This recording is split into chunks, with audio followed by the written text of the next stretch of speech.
Yeah.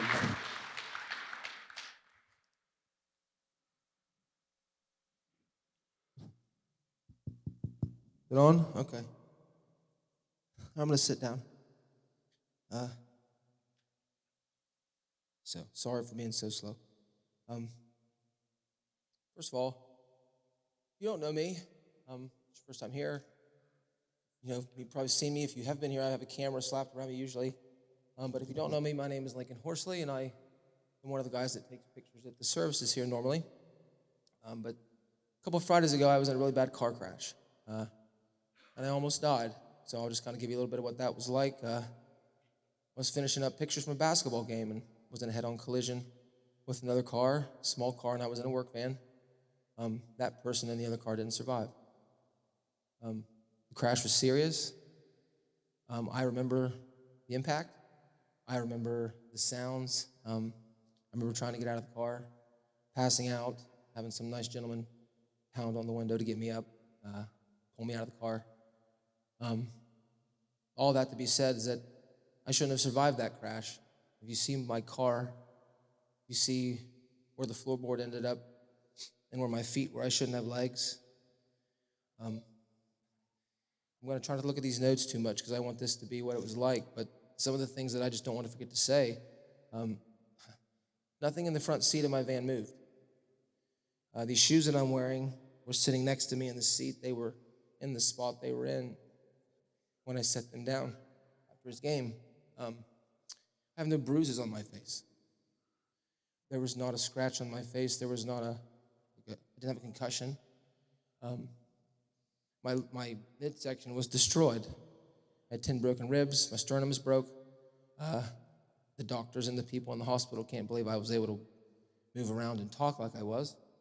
But I say all that because that has nothing to do with me. That was God. The fact that I have legs, and if anybody wants to know the severity of how real this is, if you want to see the van, it's around, you can see the van, but I shouldn't be able to walk. Something was in the middle seat with me.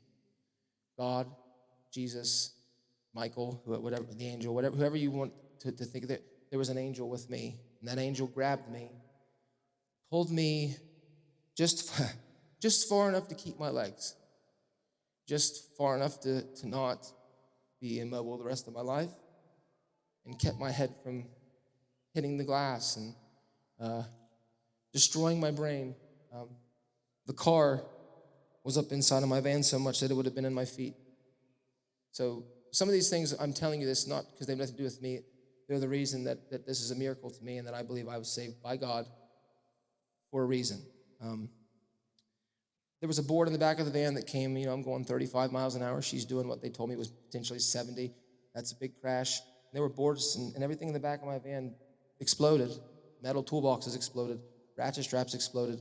Boards flew up and I apparently whizzed by my head because it's there in the dash.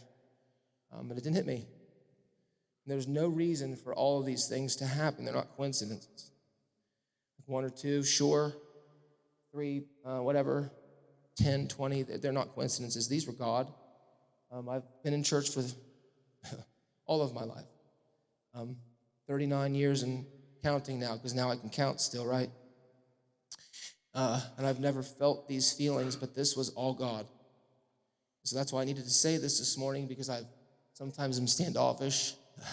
I don't talk a lot, but I needed to get this off of my chest because somebody here might not know that, might not have experienced it, and they just needed to hear it from somebody who did, but he literally saved my life. Now,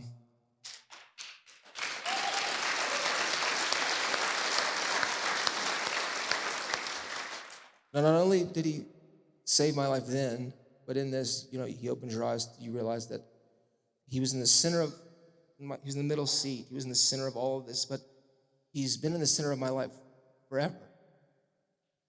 And so I pushed him away.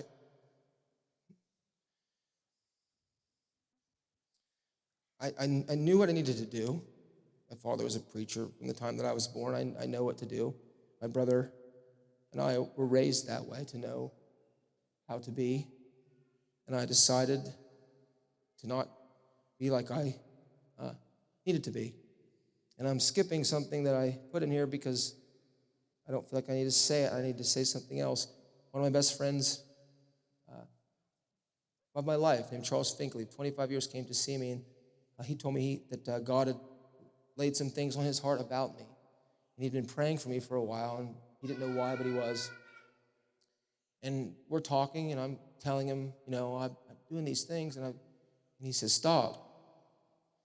And I want to make sure I say it right because it needs to be said. Somebody needs to hear it. I needed to hear this. He's talking to me, and he says, God doesn't care what you're doing. He cares about your relationship. And see, I focused on doing, thinking that was my role. And I put aside the relationship.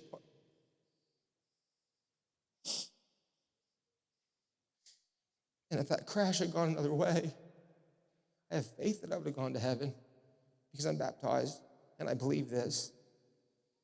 But it's hard. It would have been hard for me. It's hard for me to think that I could have left Earth and not have actually been genuine to what people saw and then what I was inside. Yeah. So I wanted to say that in front of everybody, that not that it's a show. I believe everything that goes on here, but I wasn't doing it in the correct manner that I should have been for myself. That's my focus now. God is the center of everything that I'll do. I'm doing things out of love for my God, not to gain the love. Because he saved me, and he showed me that all those things that I was doing, still ignoring him, and he saved me, right? Like, I don't even feel deserving of that because I knew what I was supposed to do, and I pushed it away. The things that I'm doing now are out of love for my God, but the reward that we get doesn't come from the things we do. It comes from the relationship that we have. Like, our reward in heaven comes from a relationship that we have with Jesus Christ. That's the most important thing that I wanted to convey. And to not wait for I'm sorry, I'm taking so long, it's hard to get it out. You're good, bro. Don't wait for something like this to happen to you. You don't want to be in a hospital for, I lost track, with things being flopped around your chest and writhing in pain because of a mistake somebody else makes. I had no say in this. I was doing what I was supposed to do, going slower than I was supposed to go, trying to get home to my family, taking pictures of my friend, and then somebody makes one decision, whether it was an accident or a medical thing that they couldn't. They'll probably know that, but I didn't have a hand in it anyway.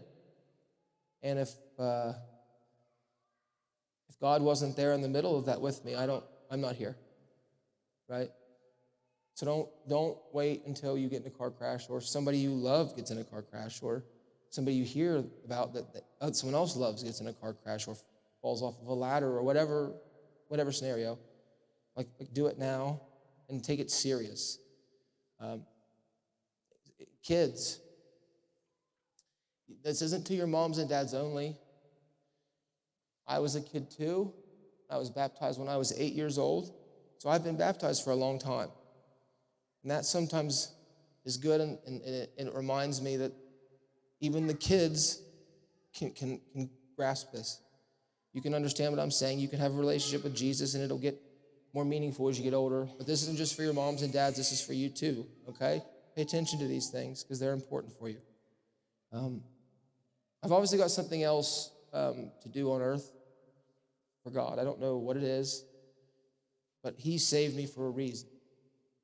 And so I'm going to figure that out. I don't know how long it'll take. That's not also the point, because he will show me when it's time. But I have now decided that I'm willing to do it. I think I wasn't before. I don't know why, but I wasn't. But now, with this miracle that I've been given, a second chance to just breathe and see all of your faces. It feels good to be alive. And so I want you all, don't wait. Take it serious and know that it's real. I want to thank you all for the outpouring of love and support you showed my family. I've never gone through something like this ever. And so I didn't know how much it meant. Just someone texting you that you can't text back, but they thought about you. I've never been in this before. So all those things that you did, they kept me motivated while I was laying in the bed, sitting in a chair. I couldn't even lay in a bed. I didn't get to sit in the bed because it was too painful. I had to sit in a chair upright for all these days. But those nice things that you said and the way that you've supported me financially, because I don't want that to go unnoticed, that's very important. It was huge for me. I work for myself and for my brother, but my wife's a stay-at-home mom. And so that has made that part easy for me to not have to worry that my kids will be hungry or will be without anything. So I appreciate that, and I love you all for all of that. I don't know when it gets to be played. That's my van. Well, that's me. That was the last picture of myself. If I don't know why I took it. I just took a random picture before I went into the basketball game, buddy. That's the last one of my, looks like I know it's going to happen because of the little cringe look, but that's the van. And if you look there, right by the front tire area right there, I'm just going to do this because kick me off the stage. Right up here, the car was inside where my legs are. And I should not have been able to get out of that door. And I did. Now, there's a song that my brother wrote a long weeks ago. It had nothing to do with this situation. He sent it to me a while ago. It didn't mean anything, but then he sent it to me again yesterday.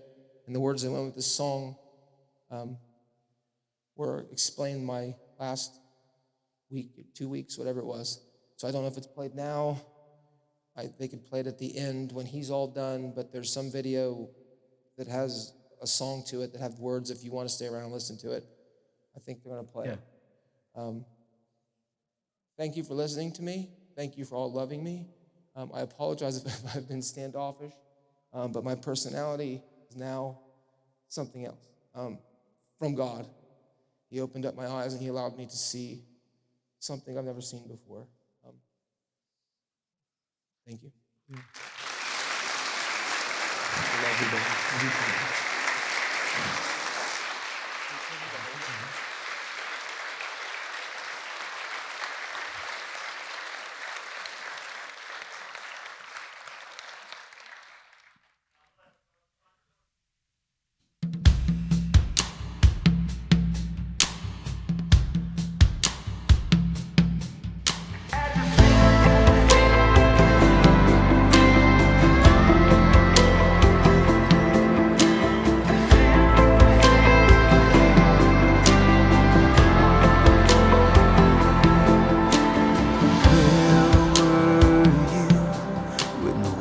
I built came crashing down. Where were you? My world was flipped completely upside down. In every season you stayed the same. Your kindness, it never changed. Your goodness leaves me still amazed. You were with me at the center of it, right beside me in the middle of it. You never left me to try to solve it, so I take heart 'cause you're the overcomer. You were with me at the center of it,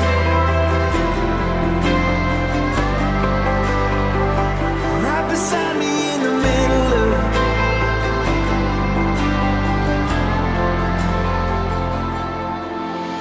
You'll be there, my pieces won't fit back in place. You'll be there, the road ahead is more than I can face.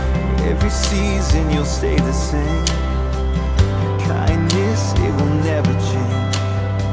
Your goodness won't cease to amaze. You'll be with me at the center of it,